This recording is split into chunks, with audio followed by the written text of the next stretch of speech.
Jas merah, jangan sekali-kali melupakan sejarah. Begitu pesan founding father kita Soekarno dalam sebuah pidatonya. Adalah Suhaili Hussein Dato Mudo, Ketua Umum Lemtari, yang membuka tabir sejarah Indonesia jauh ke belakang. Menurutnya dalam sejarah, bangsa Indonesia dibina, dididik, dan diatur oleh 3 hukum. Yang pertama kali mendidik kita sebelum adanya hukum agama dan hukum negara adalah hukum adat yang dijalankan oleh kerajaan-kerajaan pada zaman dahulu kala. Kemudian masuklah agama dengan bermacam-macam penyebaran agama yang datang dari luar, seperti Wali Songo yang membawa Islam masuk ke Indonesia, atau agama Kristen yang diperkenalkan oleh misionaris dari bangsa Belanda. Pada masa itu, selain patuh pada hukum adat, masyarakat juga patuh kepada hukum agama. Kemudian dalam perjalanan kebangsaan, sampailah Indonesia pada sebuah masa kemerdekaan, sehingga lahirlah hukum negara yang dijalankan oleh pemerintah.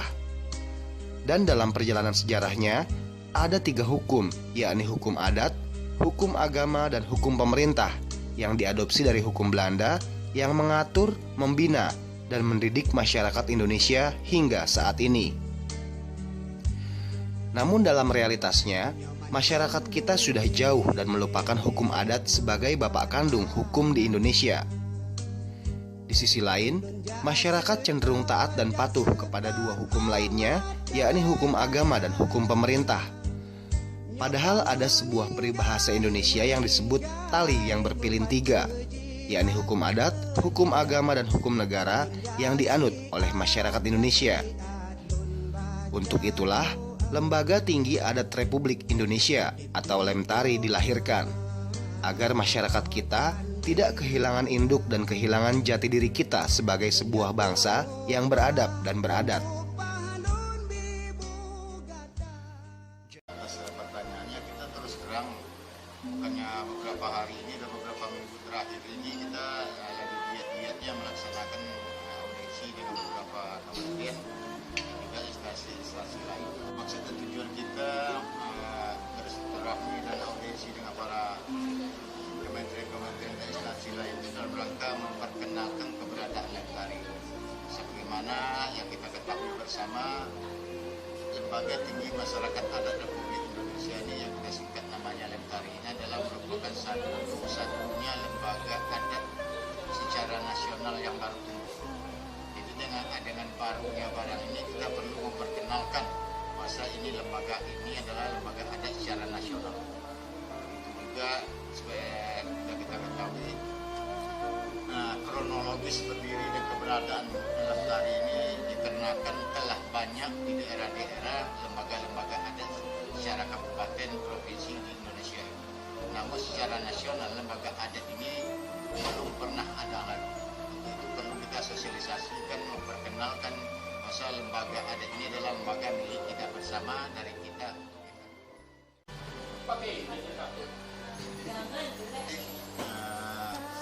Atas pertanyaan pemerintah pusat, dunia usaha, lembaga-lembaga apa saja yang ada, karena ini menyangkut adat istiadat, karena adat istiadat itu bicara tentang peradaban.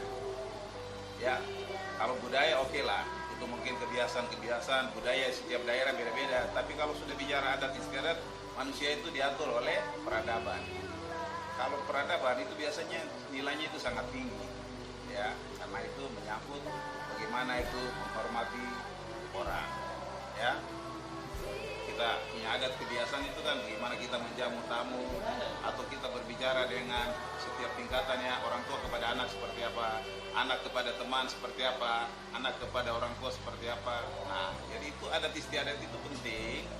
Tapi dalam sejarah Republik Indonesia 71 tahun Indonesia merdeka ini kan kita ini belum punya namanya yang lembaga yang mengatur khusus tentang adat istiadat yang dibicarakan oleh pemerintah kan. Dalam sejarah Indonesia merdeka 71 tahun ini hanya budaya.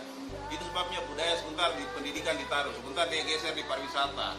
Nah, kalau adat istiadat kan tidak begitu.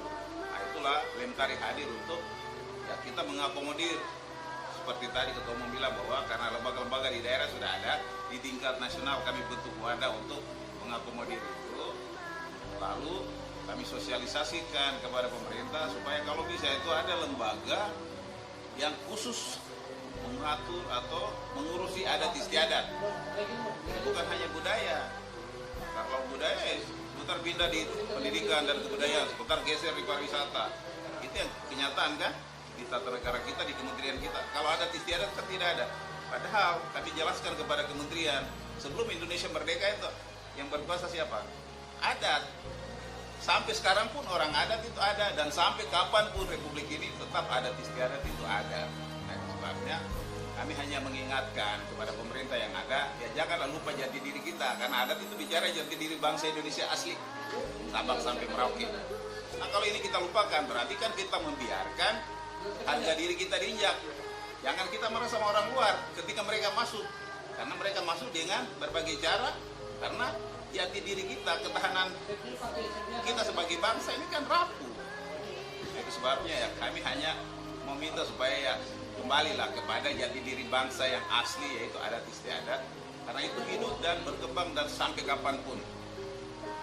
Sebabnya lembaga ini hadir sebagai payung untuk semua masyarakat adat melalui lembaga-lembaga adat yang ada di daerah itu.